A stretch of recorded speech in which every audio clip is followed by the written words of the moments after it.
Snow drifted across the empty highway outside Asheville, turning the world into a blur of white and silence.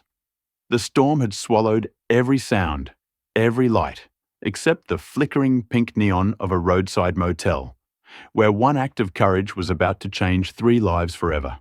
This isn't just a story about surviving the cold. It's about what happens when a wounded heart finds its reason to fight again. If you find this story meaningful, please subscribe to the channel and give us a heart to motivate us to make more touching videos. Let's continue the story together.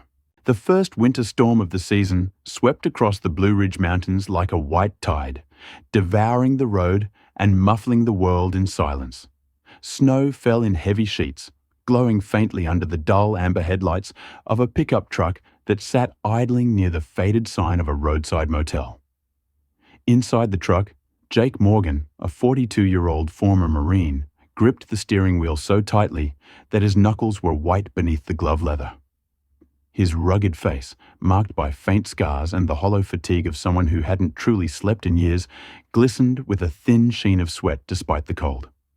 The flickering neon sign outside, the kind that buzzed and sputtered like a dying fire, seemed to pulse directly into his skull. His jaw clenched as memories ignited behind his eyes. Gunfire, sandstorms, a friend's scream fading into static. He tried to blink it away, but his breath came sharp and uneven. The storm outside blurred into the one inside him. His lips moved silently. "It's not real. You're home, Jake." In the passenger seat lay Atlas, his 8-year-old German Shepherd service dog, a muscular grey and white sentinel with amber eyes that reflected a quiet intelligence. The dog's body tensed as Jake's breathing quickened. With a calm, practiced motion, Atlas shifted his weight and pressed his head firmly against Jake's thigh, grounding him through touch, through presence. Jake's trembling hand found soft fur and steadied. Slowly, his shoulders lowered, the tremor in his chest fading to a dull ache. He whispered, "Good boy," his voice rough like gravel. Atlas huffed in response, but his ears twitched forward. Something outside had caught his attention. He straightened, his amber gaze narrowing at the motel entrance, tail still, muscles alert. Jake frowned, following the dog's line of sight through the windshield now dusted with frost. Through the swirling snow and neon haze, movement emerged, a figure stumbling into the light. A woman, tall and slender, wrapped in a soaked wool coat, was shouting something muffled by the wind. Her long dark brown hair, now tangled and heavy with snow, whipped across her pale face. She bent down to gather a small child, a girl no older than 6, who clutched a worn teddy bear close to her chest. The child's little pink boots sank into the drifts as she cried silently, her round cheeks red with cold. Jake blinked, trying to make sense of the scene. Then another figure appeared, a broad man in a dirty parka, face flushed and angry, beard patchy and unkempt. He was dragging suitcases toward the edge of the porch and throwing them into the snow, his voice booming even through the wind. "You didn't pay," he shouted, his words carried sharp and cruel. Jake's jaw tightened. Atlas growled, a low, rolling thunder beneath the hum of the truck's engine. Jake's heart raced again, but not from fear this time, from something else, something older. He'd seen this before. Someone smaller, cornered, helpless. The instinct that the war had burned into him, the one to protect, flared in his chest. He didn't move right away, though. The logical part of his brain hissed its warnings. "Not your problem, Morgan. Stay out of it." But the sight of that little girl, trembling, clinging to her mother's leg, it shattered his hesitation.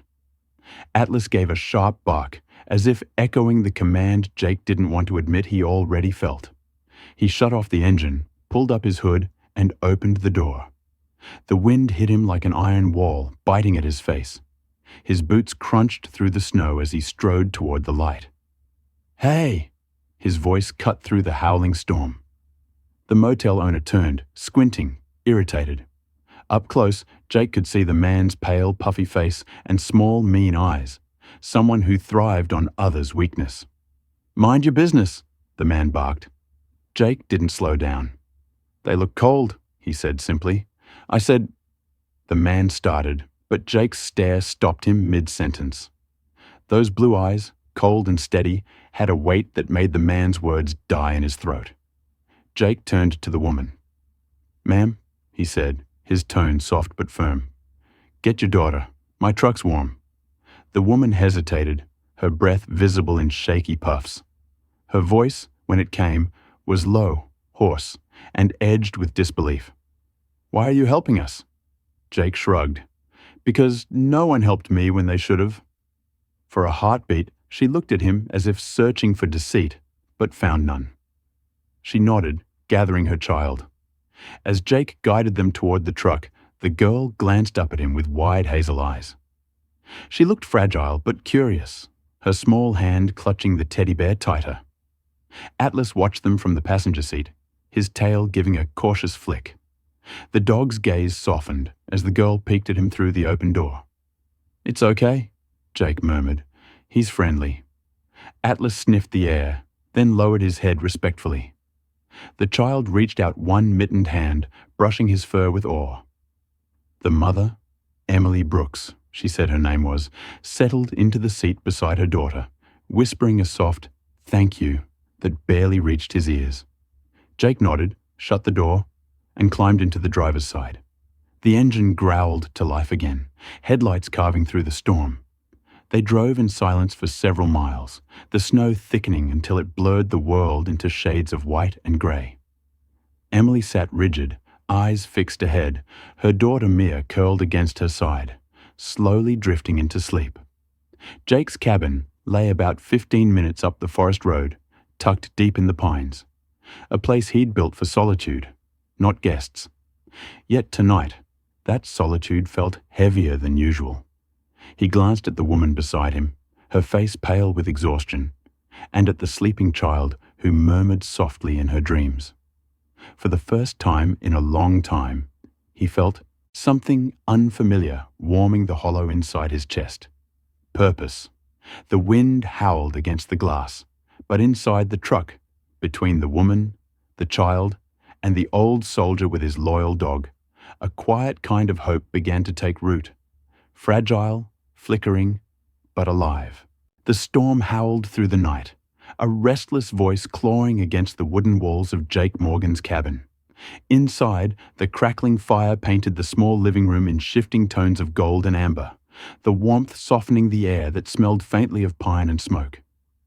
Jake knelt beside the wood stove, feeding another log into the flames, his calloused hands steady, though the wind outside made the windows shudder in their frames.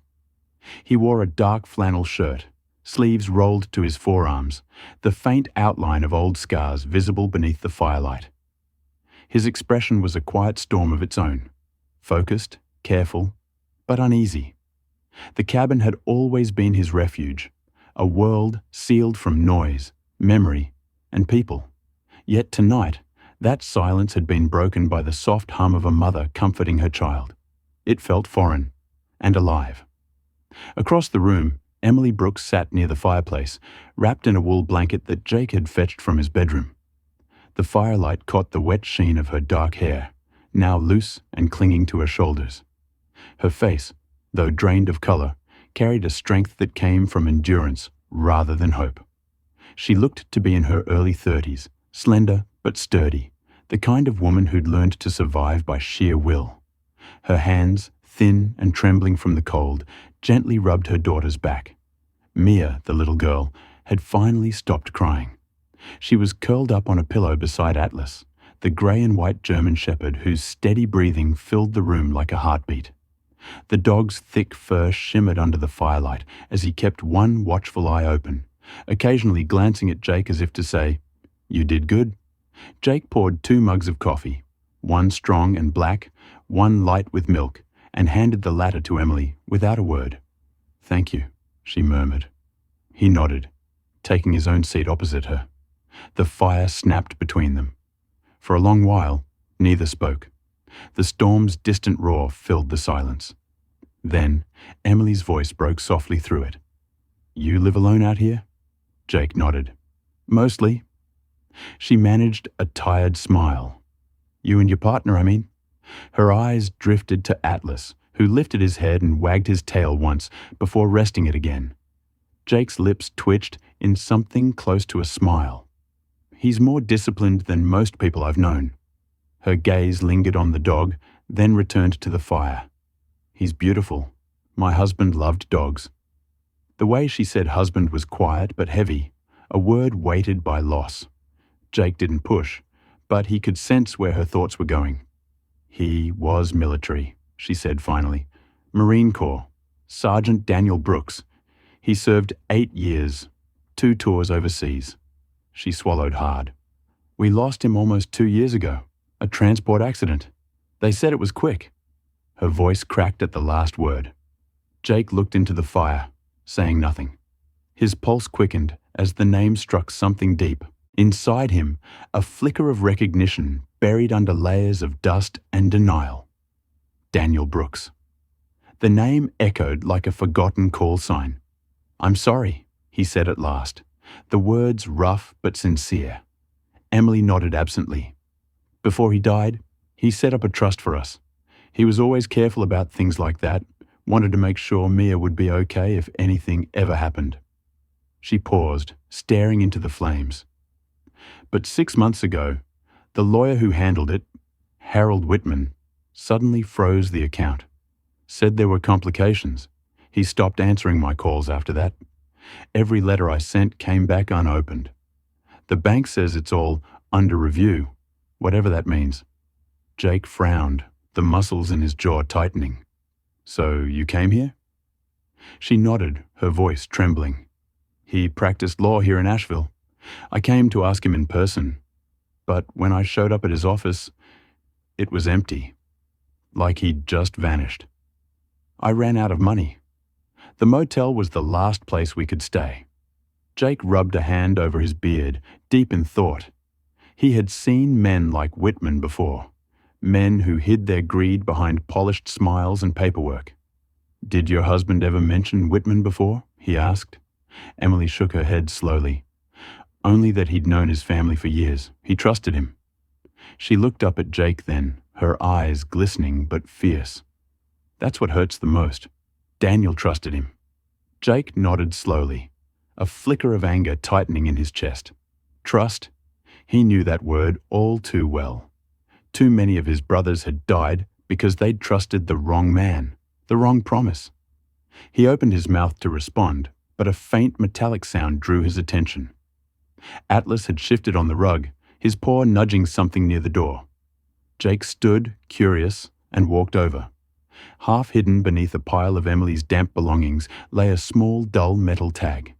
He picked it up, turning it over in his rough fingers. The letters were worn, but clear. Brooks, DM.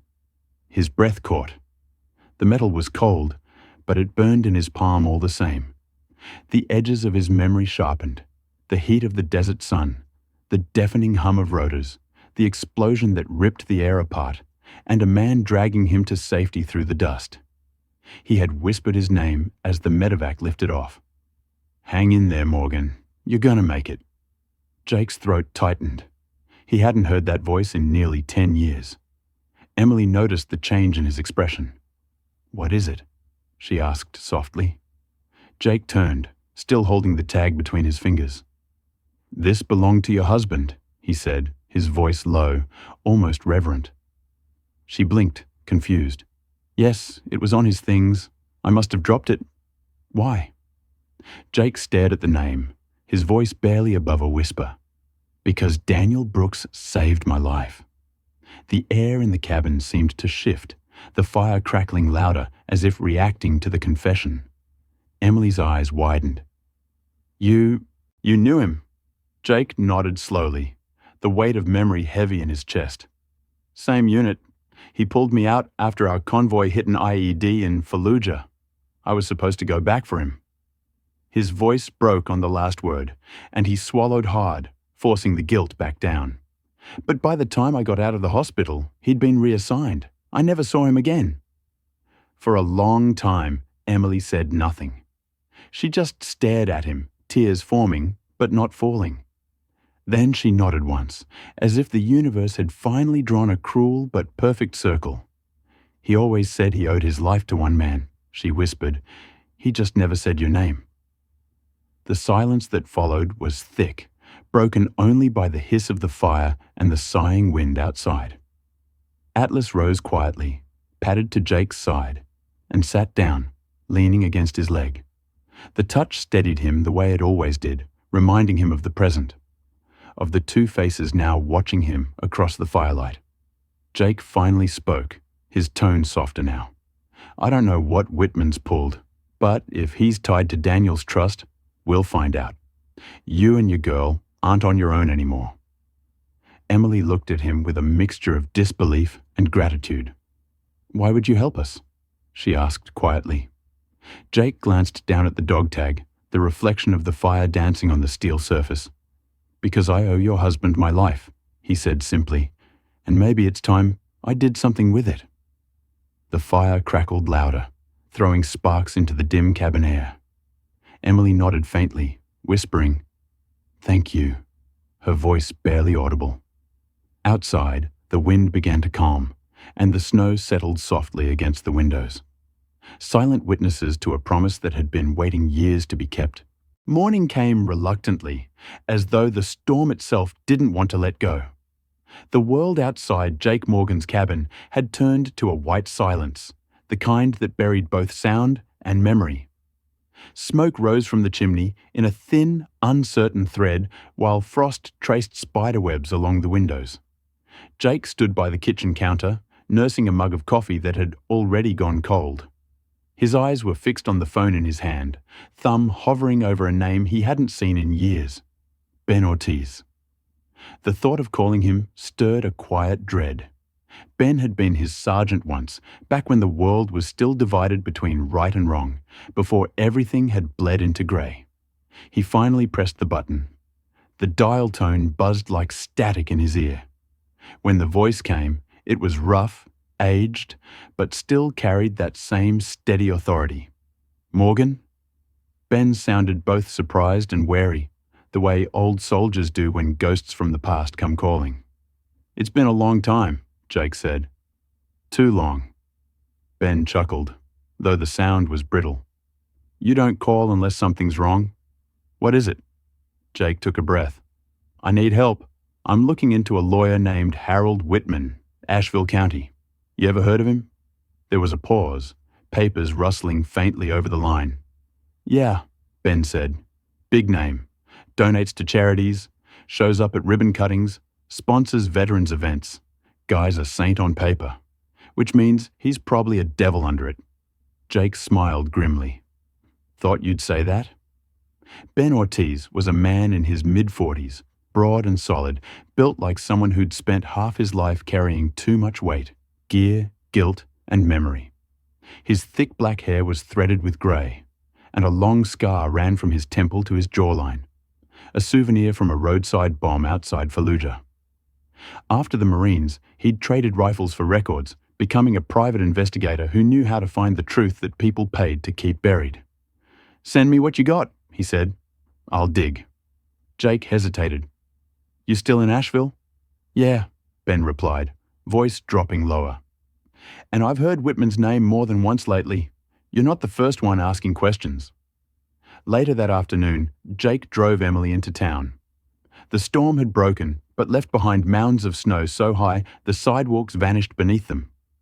Atlas, his silver-grey German shepherd, rode in the back seat, alert but calm, his amber eyes following every movement outside. Emily sat quietly beside Jake, her face pale under the dim winter light. I can start work at Mountain Diner today, she said softly. Rosa said she could use help. Jake nodded. He knew the diner well. It was a lifeline for the locals, a place that smelled like coffee, bacon, and small mercies. The owner, Rosa Alvarez, was a woman in her late 50s with warm brown skin, streaks of silver in her thick black hair, and a smile that could cut through any storm.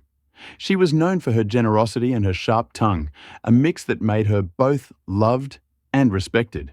When Jake and Emily entered, the little bell above the door chimed, and Rosa turned from behind the counter.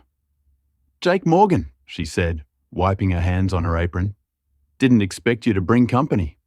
"Rosa, this is Emily Brooks," Jake said. "She's looking for work."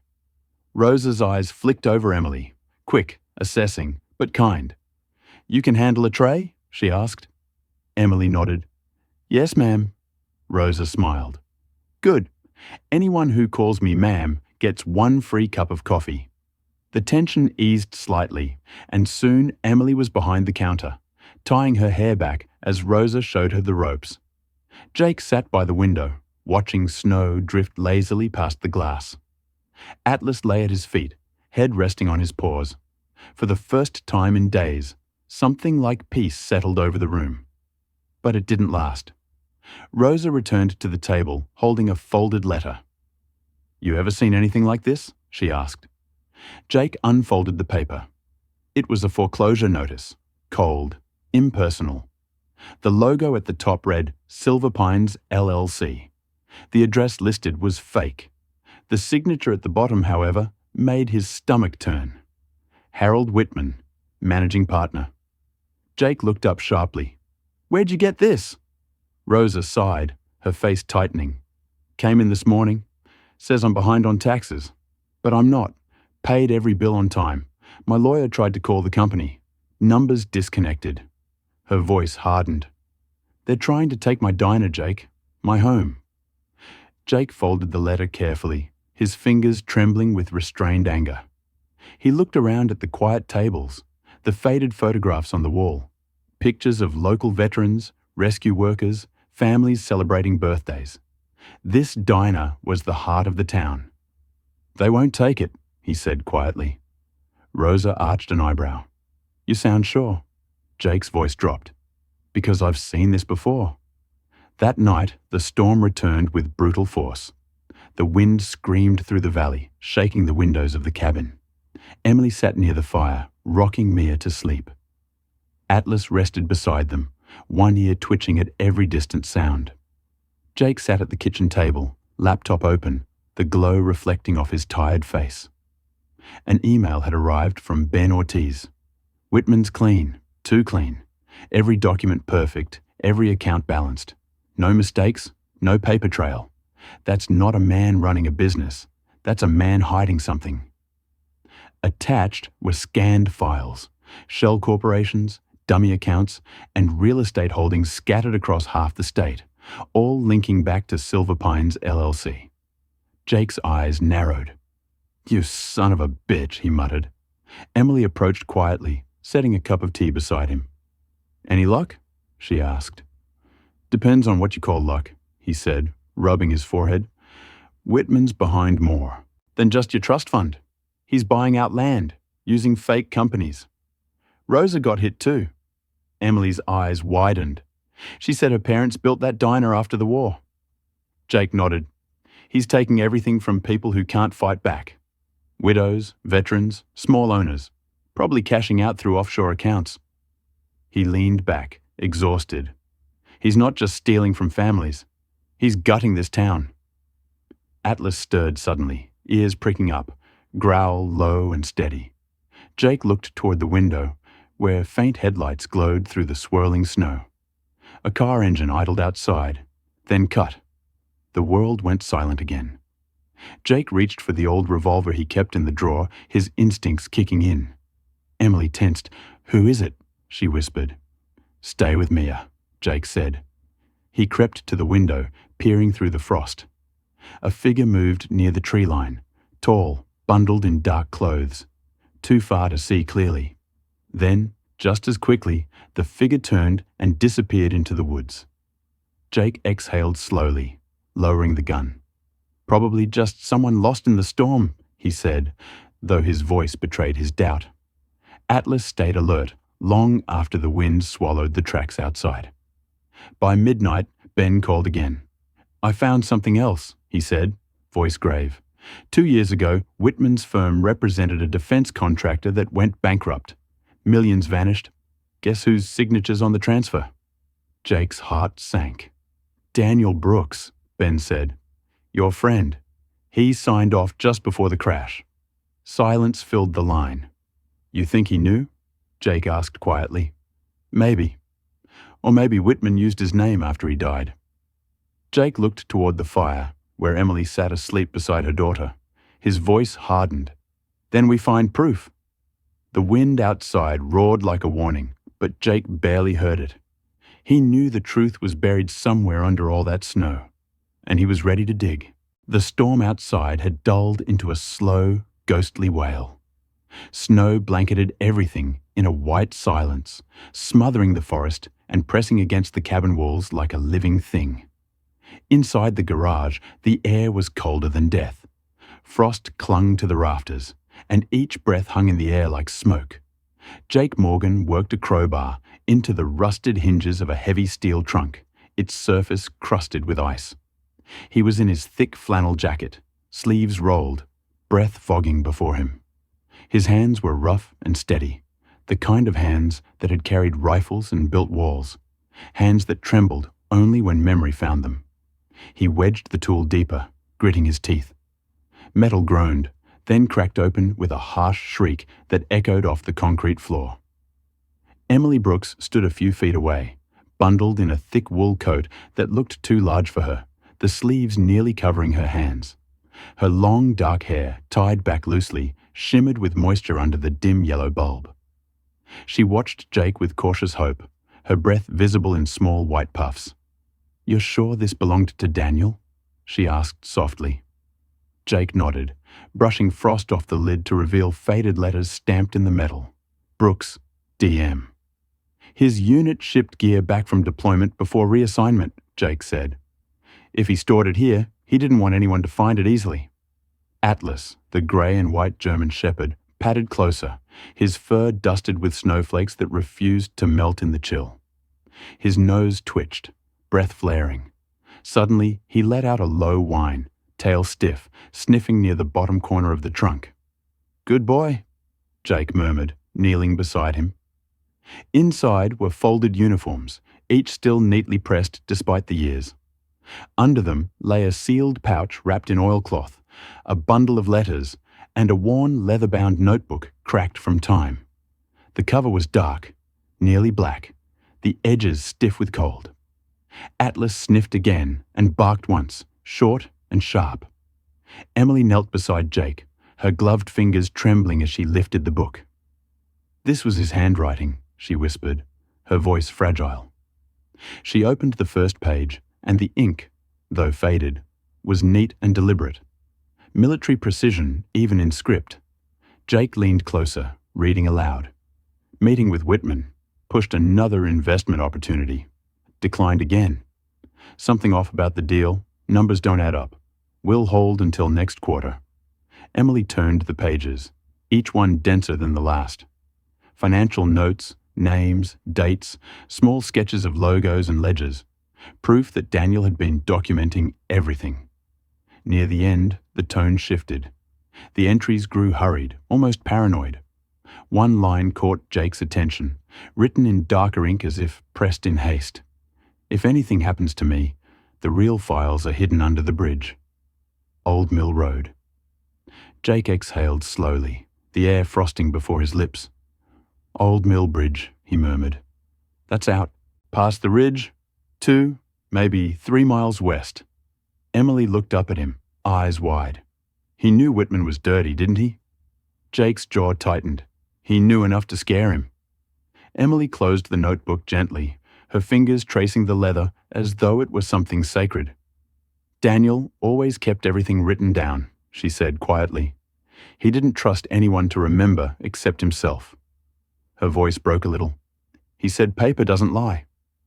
Jake stared at her for a long moment, seeing in her the same quiet resilience that had once defined Daniel, the same sense of duty disguised as stubbornness.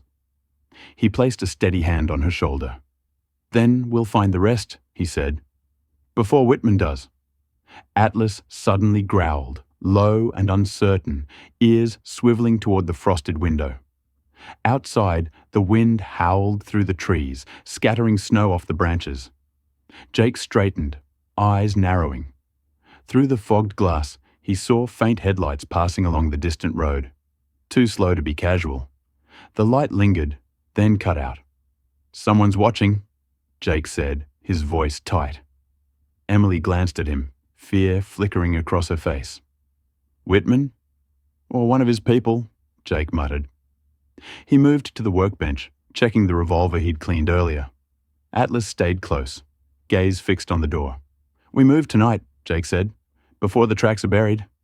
Emily hesitated. In this weather? Jake looked out the window again, where the snow fell heavier now, twisting under the pale beam of the porch light. That's exactly why, he said. No one sane would be out there. They packed what they could. A flashlight, a thermos of coffee, the notebook sealed in a plastic bag. Jake handed Emily his old military parka. It hung loose on her frame but would keep her alive in the cold. Mia, still asleep in the cabin under a pile of blankets, stirred only when Atlas patted over and pressed his nose gently against her hand before following Jake back out into the storm. The truck's tires crunched over the frozen path, headlights slicing through the darkness like a blade. The forest road toward Old Mill was barely visible, just narrow cuts between walls of snow and skeletal trees. Emily sat rigid beside him, clutching the notebook. He wrote that note almost a year before he died, she said quietly. Do you think he knew something was coming? Jake kept his eyes on the road. Men like Daniel always know. They just hope they're wrong. After nearly 40 minutes of driving, the truck crested a small ridge overlooking a frozen creek. The wooden structure of Old Mill Bridge loomed ahead, its beams bowed with age and thick icicles hanging like teeth. The snow was deeper here, the silence oppressive.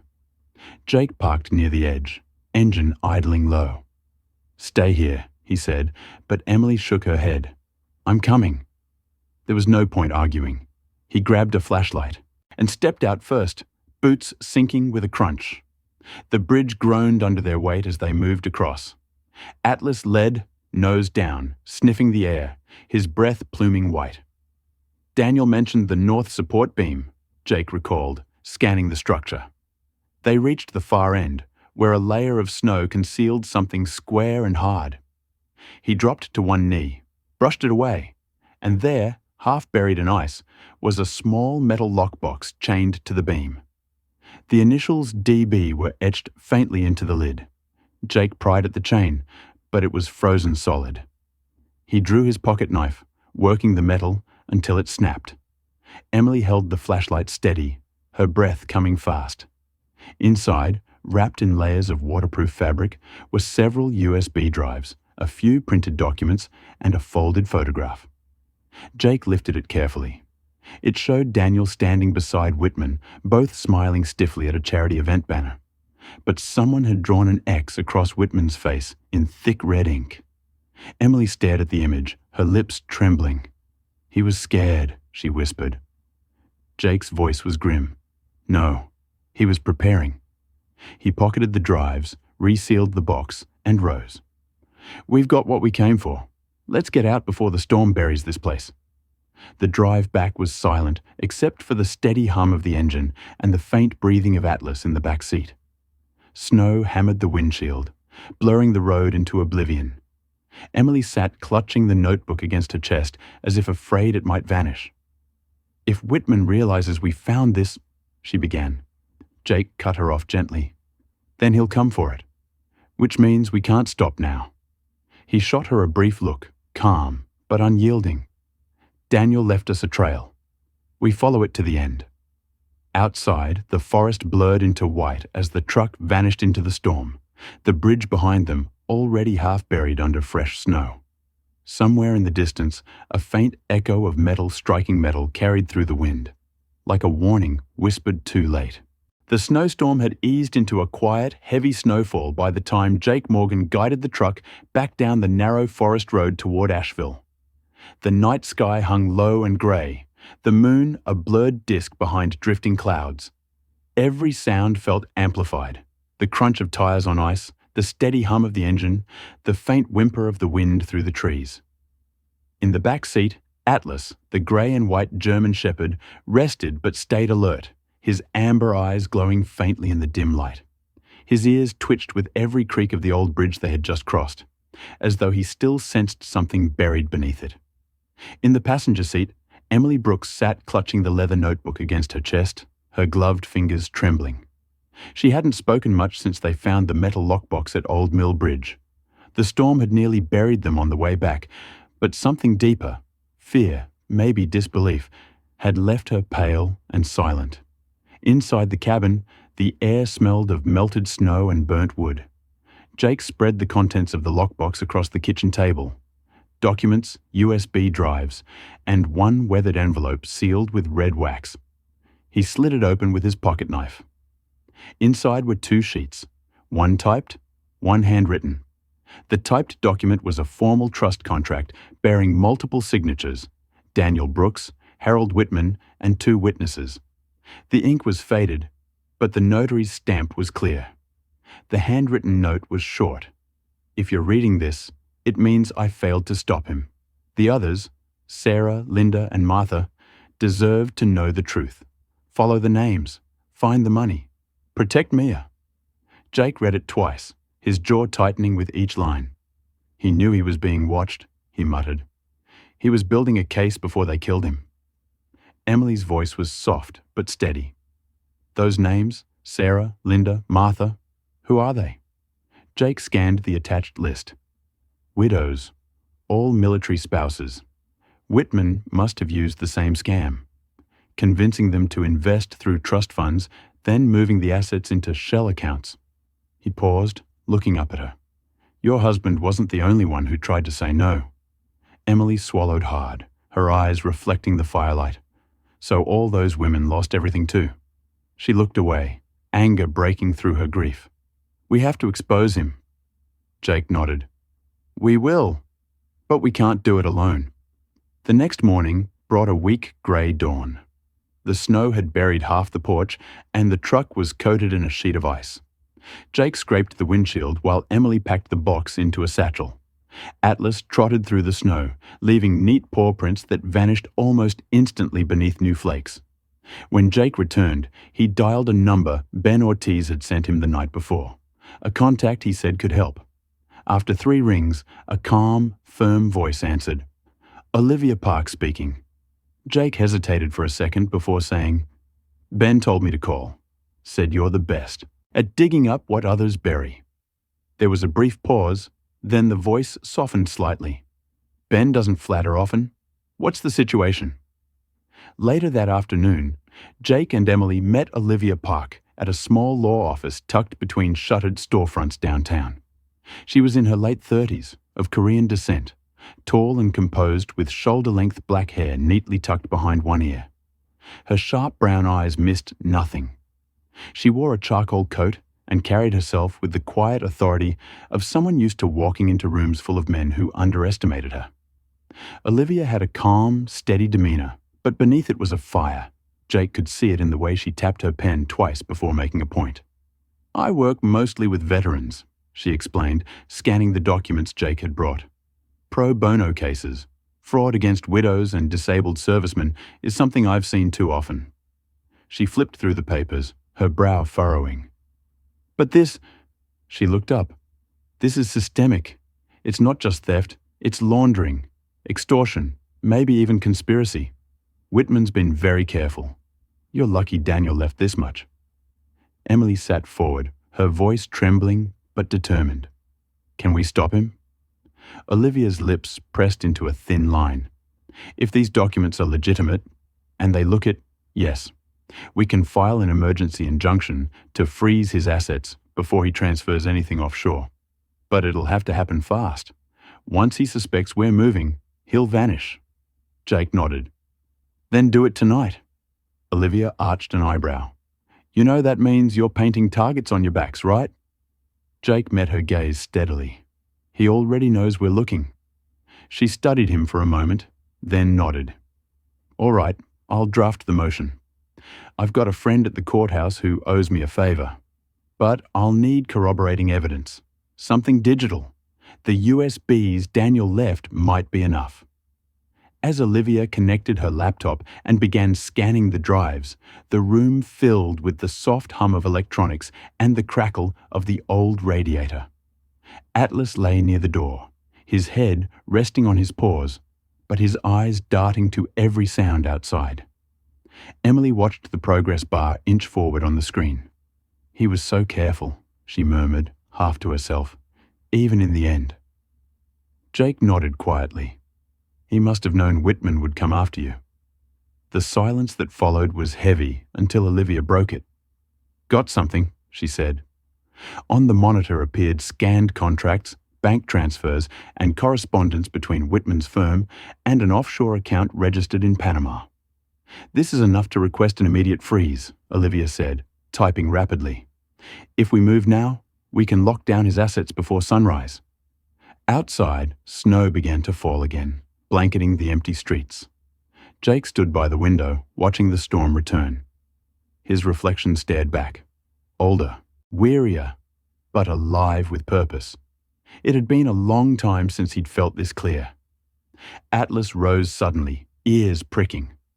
Through the swirling snow, a dark SUV slowed across the street. Headlights dimmed. We've got company, Jake said quietly. Olivia didn't look up. You sure? I know the sound of trouble, Jake said. Emily's face paled. Olivia closed her laptop and handed the files to Jake. Get these to Ben. I'll handle the motion remotely from my apartment. Jake frowned. You'll be safer coming with us. Olivia smirked. Mr. Morgan, I don't do safe. I do right. An hour later, back at the cabin, Jake set the documents inside a metal lockbox and slid it beneath the floorboards. Emily put Mia to bed in the loft, whispering stories to her until her breathing steadied. When she came back down, Jake was cleaning his revolver by the fire, the lamplight carving sharp shadows across his face. Do you think Olivia will be okay? She asked softly. Jake nodded, though uncertainty flickered in his eyes. She's tougher than she looks. Atlas lifted his head, listening to the wind. Outside, snowflakes danced in the glow of the porch light, falling thicker by the minute. Somewhere in the dark distance, the faint hum of an engine came and went. The night pressed closer, and though the cabin walls were warm, the world beyond them was turning colder by the hour. The town of Asheville was unrecognizable under its thick quilt of snow. The streets were narrow tunnels carved through white drifts, and every lamppost shimmered with frost. Despite the bitter cold, banners fluttered across Main Street, blue and silver ribbons announcing the Winter Blue Ridge Festival, a yearly celebration meant to bring warmth to the frozen season. Music drifted faintly from the central square, muffled by the wind, where townsfolk in wool coats huddled together for light and laughter. But under the cheer, tension stirred quietly. The man funding the festival, Harold Whitman, the town's polished benefactor, stood at the center of it all, smiling as if the world truly believed in his charm. Inside the courthouse across from the square, Olivia Park, the Korean-American attorney whose calm could cut glass, reviewed the arrest warrant one last time. Her usually steady hands were still for once, the weight of the coming confrontation sitting heavy on her shoulders. She wore a tailored black coat and a blue scarf that matched the festival's theme, though her expression betrayed no trace of celebration. "He'll be at the podium in 10 minutes, she said, glancing at the clock. "Once I hand the order to the sheriff, there's no going back." Ben Ortiz, standing near the frosted window, nodded. The former Marine turned private investigator looked formidable in his winter jacket, his scar catching the pale morning light. "It's about time this bastard faces daylight," he said. His grizzled jaw clenched as he checked the small comms radio pinned to his collar. "Jake's moving into position?" On the far side of the square, Jake Morgan waited in his truck, engine running low. Atlas, his grey and white German shepherd, sat alert beside him, amber eyes fixed on the crowd. The dog was restless, sensing the charged energy in his handler. Jake's breath fogged the glass as he watched Whitman take the stage, microphone glinting under strings of Christmas lights. The man was in his mid-50s, tall, neatly groomed, wearing a charcoal overcoat and the kind of smile polished by years of manipulation. His silver hair was combed back, his posture immaculate, every movement rehearsed. "Good afternoon, friends," Whitman began, his voice amplified and confident.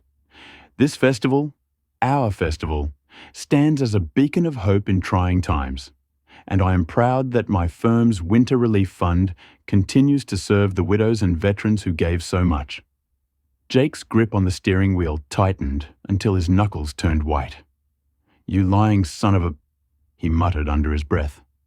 Atlas gave a low growl, mirroring his anger. At the courthouse steps, Olivia emerged into the snow with Ben at her side. She carried a slim folder in one hand. The legal dagger. "Whitman's signature is on every transfer," she said, her tone low but fierce. "Once I present this with Daniel's journal and the trust contract, even his friends in high places won't save him." Ben grinned slightly. "Remind me not to get on your bad side, counselor." Olivia didn't smile. "You already are, Ortiz. Now let's move." They crossed the street, snow crunching underfoot, and approached the festival stage as a handful of uniformed sheriff's deputies positioned themselves discreetly nearby. Among them was Deputy Cole Matthews, a tall, broad man with a soft southern drawl and a reputation for fairness. His beard was short and flecked with frost, his eyes steady but cautious. He nodded at Olivia. "You're sure about this?" he asked. "I'm sure," she replied. "He's stolen from widows, veterans, maybe even the state. Time to end it." As Whitman raised his glass for a ceremonial toast, Olivia stepped forward, her voice sharp and clear. "Mr. Whitman?" The microphone caught the authority in her tone, slicing through the crowd's chatter. Whitman blinked, momentarily thrown off script. "Miss Park, isn't it?" he said, that politician's smile returning. "If you're here about donations, I assure you—" "This isn't about donations," Olivia interrupted. "This is about fraud, embezzlement, and theft of federal trust funds." She handed the warrant to Deputy Matthews, who read it aloud. The crowd's murmur turned into a wave of whispers. Whitman's mask slipped. His charming smile froze, then hardened. "You're making a mistake," he said coldly. "You have no proof." Olivia motioned to Ben, who stepped forward and placed Daniel's worn notebook and the original trust contract on the podium. "We have everything," Ben said, his voice like gravel. Jake stepped out from the crowd then, coat dusted with snow, eyes locked on Whitman. Atlas trotted at his heel, the crowd parting instinctively for the man and his dog. "I think you remember me," Jake said quietly. Whitman's jaw twitched. "Ah, the soldier," he sneered, "always meddling in matters above your pay grade." Jake's lips tightened. "Daniel Brooks saved my life. You took his." The silence was heavy enough to break glass. Olivia lifted the notebook high. "This is Sergeant Brooks's handwriting, detailing every illegal meeting, every forged signature, every transfer. He died trying to stop you." She turned to the deputies. "Arrest him." Matthews hesitated for only a second before signaling his men. Two officers stepped forward, their boots scraping ice. Whitman's composure cracked. "Do you have any idea who I am?" he snapped. "You'll regret this." But before he could retreat, Ben moved in, blocking his path. "Funny," Ben said, his voice low and calm. "That's exactly what you said to Daniel before you buried him in paperwork." Whitman lunged forward, but Atlas barked sharply, the sound deep and commanding, freezing him in place. The deputies grabbed his arms, twisting them behind his back as the metal click of handcuffs echoed across the square. Gasps rippled through the crowd. Cameras flashed. Olivia exhaled slowly, the adrenaline fading into something colder. Relief mixed with sorrow. Jake stepped closer, his breath fogging in the cold. "It's over," he said. Whitman glared at him, face pale with fury. "You think this ends with me?" he hissed. "There are others." Jake didn't flinch. "Then we'll find them too." By evening, word had spread through the town. Snow still fell, but now it carried a gentler rhythm, as if the storm itself had exhaled. Inside Mountain Diner, the warmth of laughter replaced fear. Rosa Alvarez, the diner's strong-willed owner, moved between tables with tears in her eyes and coffee pots in both hands. "The court lifted my lien," she said proudly. "We're safe." Emily sat with Mia in a booth near the window, watching the soft glow of festival lights outside. Atlas lay curled at Mia's feet, his tail thumping faintly whenever she giggled. Across the room, Jake sat beside Ben and Olivia, the three of them silent but content. Olivia stirred her coffee, her posture relaxing for the first time in days. "We got him," she said quietly. Ben nodded. Yeah. But you know what I've learned, Park? The kind of people like him never stay buried long. Jake looked out the window, watching the snow drift under the light of the street lamps.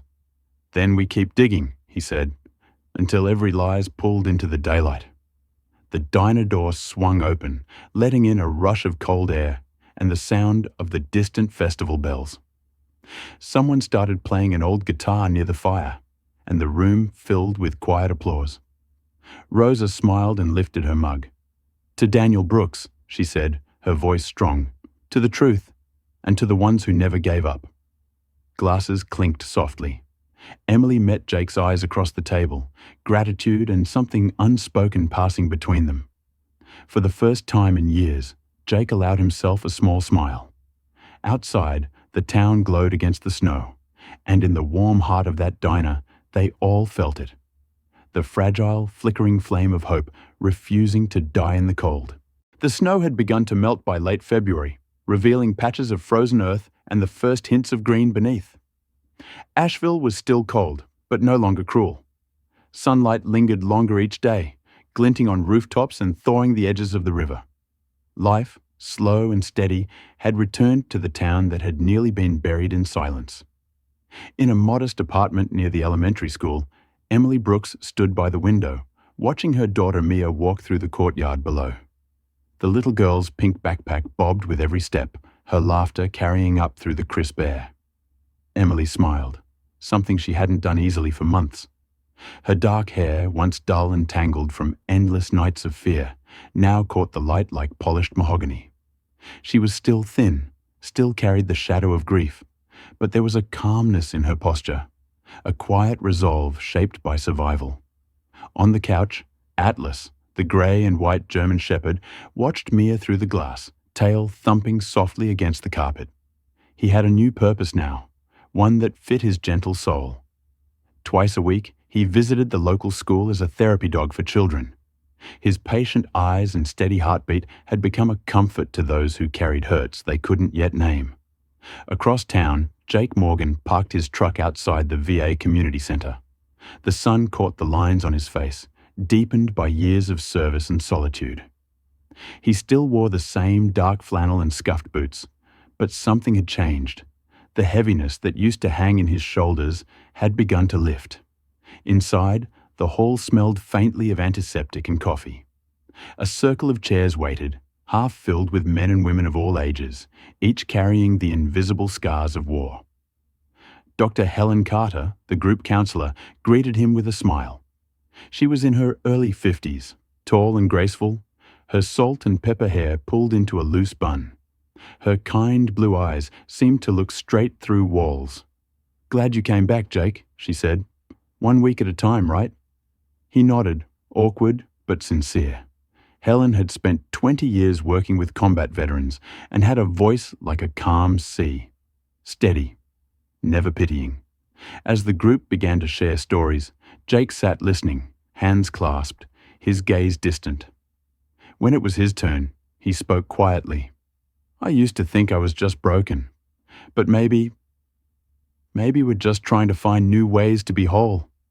The room was silent for a beat before Helen smiled gently. "That's a good start." Back in town, Rosa Alvarez flipped the open sign on the door of Mountain Diner. Steam fogged the front window, carrying the smell of cinnamon, coffee, and buttered toast out into the street. A handmade sign hung beside the register. "Coffee for veterans, paid by the town." Below it, a small plaque read, "Dedicated to Daniel Brooks and all who serve with honor." The diner was full again. Locals laughed, the jukebox played softly, and the place that had once been on the brink of foreclosure now pulsed with life.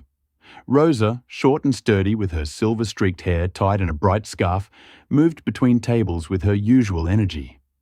"You need more cream, Mr. Lawson?" she called to an older man sitting by the window. He was one of the regulars, a retired mechanic with kind eyes and a limp that spoke of old injuries. "Just sugar, Rosa," he said with a grin. "The doctor says you're too sweet already." She rolled her eyes, smiling as she poured him a refill. "That's why I charge double." In one of the corner booths, Jake sat with Emily and Mia, the three of them framed by the golden morning light streaming through the frosted window. Mia was coloring quietly, her cheeks rosy, while Atlas sat at her feet, head resting on her shoes. "You sure about this place?" Jake asked Emily, glancing around. She smiled. "It's small, but it's home. Mia loves her school, and Rosa won't let me leave without a full plate anyway." Jake chuckled softly. "Sounds about right." He took a sip of coffee, glancing at the framed newspaper clipping on the wall near the counter. Local attorney Olivia Park helps uncover major trust fraud. Whitman indicted. Beneath the headline was a photo of Olivia Park herself, standing outside the courthouse with her usual composed expression, a glint of quiet victory in her eyes. Olivia hadn't stayed in Asheville after the trial. She'd returned to Charlotte, where she continued her work advocating for veterans' rights. But she called every week to check in. "You've built something here," she'd told Jake during their last call. "Don't let it fall apart just because you're used to loneliness." Her words still echoed in his mind as he looked out at the street beyond the diner. Snowmelt dripped from the awnings, turning into tiny streams that glittered in the morning light. For the first time, Jake didn't feel the need to keep driving. He felt rooted, connected. That evening, the town gathered again at the square, this time not for confrontation but celebration. Strings of lanterns swayed gently above the crowd, their orange glow reflecting on the melting snow. Rosa had set up a coffee stand, and Mia helped hand out cups with Atlas, sitting proudly beside her, tail wagging. Jake stood off to the side with Emily, watching the townsfolk laugh and talk. "You know," Emily said softly, "Daniel would have loved this. The noise, the people, the life." Jake nodded. "He's still part of it," he said.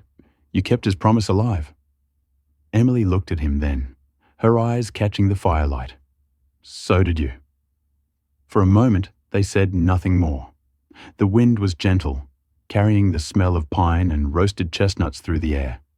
The warmth from the bonfire in the square flickered across their faces, painting them in amber and gold. Later that night, Jake returned to his cabin.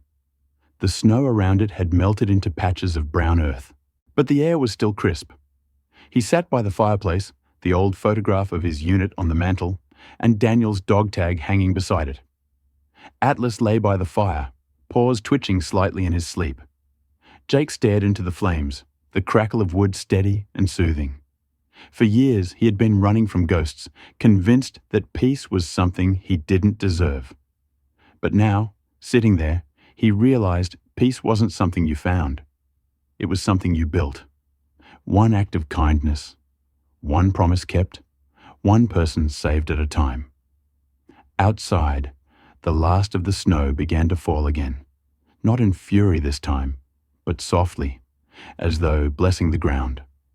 The lights from the diner glowed faintly in the distance, and the laughter of the town carried through the night air. Jake leaned back in his chair, exhaling deeply. "We're home, Atlas," he murmured. The dog lifted his head briefly, as if to agree, before resting it back on his paws. The fire burned low, steady, and warm. The same fire that now burned quietly inside him, a symbol of something reborn. Not just survival, but life itself. 2 months had passed since the storm that tore through Asheville and the trial that followed it. The town had thawed into early spring, but the mountains still wore streaks of snow along their peaks, pale reminders of the season's long shadow. In the courthouse downtown, Harold Whitman stood pale and hollow behind the defense table as the judge read his sentence aloud. For the crimes of fraud, trust abuse, and financial exploitation, this court sentences you to 20 years in federal custody with restitution to be paid from all seized assets. The gavel struck once, sharp as breaking ice. Whitman's once slick silver hair had grown unruly, his crisp suits replaced by an orange jumpsuit that swallowed his frame. His face, still proud but ghostly, revealed the ruin of a man who had built his life on lies. In the gallery, Olivia Park sat with folded hands, her expression calm but resolute. She had worn the same charcoal grey coat she had worn on the day of his arrest, her eyes unwavering as justice finally took its breath. When the hearing adjourned, she turned to Jake Morgan, who stood in the aisle with Emily Brooks beside him. "It's done," Olivia said quietly. "The courts approved the foundation." Jake nodded, his voice low but steady. Then Daniel's promise didn't die with him. A week later, a new sign appeared in front of Asheville's community center, the Daniel Brooks Foundation for Veterans and Families. The letters gleamed against polished oak, carved with care. The building itself had been renovated. Bright windows, new classrooms, and a therapy wing dedicated to trauma recovery. Inside, children's laughter mixed with the hum of coffee machines and the gentle murmur of voices sharing stories once kept buried. Emily helped manage the outreach programs, her once shaking hands now confident as she arranged folders on the front desk. Her dark hair was tied back neatly, and the small silver pendant she wore, Daniel's old dog tag remade into a charm, glinted softly whenever sunlight caught it. "Every time I walk in here, I feel like he's still helping," she told Jake one morning, handing him a folder. "Maybe that's what faith really means. Not about churches or prayers, but about keeping something good alive." Jake smiled faintly. "He'd be proud of you." "Of us," she corrected, her eyes warm. Jake had begun teaching at the center too, leading a weekly workshop for veterans struggling with PTSD. He had never seen himself as a mentor, but the men and women who gathered around the fire pit behind the center looked to him not for words, but for presence. He had grown leaner, stronger, his once weary face now marked by quiet focus. When he spoke, it was slow, deliberate, carrying the kind of weight only earned by surviving. "You don't beat the past," he told them one evening. "You carry it right, so it doesn't crush you." Sitting beside him, Dr. Helen Carter, the counselor with the salt and pepper hair and ocean blue eyes, smiled approvingly. "I couldn't have said it better myself," she whispered. Atlas, never far from Jake's side, lay near the fire with a small crowd of children petting him. The old German shepherd was aging gracefully, a little slower on his feet, his muzzle dusted with white. But his amber eyes still burned with gentle intelligence. By late November, the Winter Lights Festival returned, brighter than ever. Rows of glowing lanterns lined the streets, and garlands of silver and gold hung from every lamppost. Rosa Alvarez's mountain diner was overflowing with laughter and music, the windows fogged from warmth and coffee steam. The hand-painted sign, "Coffee for Veterans," paid by the town, still hung proudly by the door, though now a small plaque beneath it read, "In memory of Daniel Brooks, a promise kept." Rosa herself, dressed in her festive red scarf and apron, bustled from table to table, her cheeks rosy with joy. "Eat, laugh, stay warm," she called out, waving a spatula like a conductor's baton. "It's on the house if you've served." Near the window, Ben Ortiz sat with a slice of pie, his salt and pepper beard flecked with crumbs. He looked up as Jake entered, grinning. "Still breathing, Morgan? I half expected you to move to Alaska or something." Jake laughed. "Thought about it. But I guess this town's finally worth staying in." Ben raised his mug. "To surviving the storm." Jake clinked his cup gently against it. "And to those who didn't." Outside, the square glowed under a canopy of golden lights. Snow had begun to fall again. Light, drifting flakes that turned the air into slow-motion starlight. Emily stood near the edge of the frozen fountain, bundled in a cream-colored coat and a soft grey scarf. Beside her, Mia threw a bright red frisbee into the air, laughing as Atlas bounded after it, paws kicking up little clouds of snow. The dog caught it mid-leap and dropped it at her feet, tail wagging furiously. Mia squealed with delight. "Good boy, Atlas," she cried, hugging his neck. Jake approached quietly, hands tucked in his coat pockets. Emily turned at the sound of his footsteps. "You're late," she teased. "Had to help Ben carry his pie," Jake replied with a grin. "He claims it's tactical weight training." They both laughed, their voices blending with the music and laughter around them. For a while, they just watched Mia and Atlas play under the festival lights. The fire pits scattered around the square flickered orange, and the smell of cinnamon and roasted chestnuts filled the air. A band played softly from the gazebo, and the whole town seemed wrapped in a gentle kind of peace. Jake exhaled slowly, watching his breath fade into the night air. "Funny," he said, his voice quiet, "how something so cold can feel so alive." Emily looked at him, her expression tender. "That's what healing feels like," she said. "It doesn't erase the cold. It just teaches you how to live in it." Jake nodded, glancing at Mia again. "There's something Daniel said to me once," he murmured. "He said a promise means more when it outlives you." His gaze lingered on the dog tag pendant shining against Emily's scarf. "I think I finally understand." The church bells in the square began to chime, slow and sonorous, echoing through the winter night. Mia ran up, her cheeks flushed, holding the frisbee triumphantly. "Mom, Jake, look what Atlas did." She pointed at the dog, who sat proudly beside her, snow dusting his ears. Jake crouched to pat his head. "Still showing off, huh?" Atlas gave a low bark, as if in agreement, then nuzzled Mia's mittened hand. Emily laughed softly. Jake looked up at the sky where snowflakes sparkled in the lantern light and said quietly, "Some promises never fade. Not even in the storm." The sound of laughter, the echo of the bells, and Atlas's happy bark blended into the music of the festival. Above them, the light swayed gently in the cold breeze, and for a brief, eternal moment, the world felt weightless. The war, the pain, the long winter, all of it had led here, to a place where warmth could finally hold its ground. And as the snow continued to fall, the promise Daniel Brooks made years ago lived on, in a town reborn, in the lives he touched, and in the hearts that refused to let the light go out.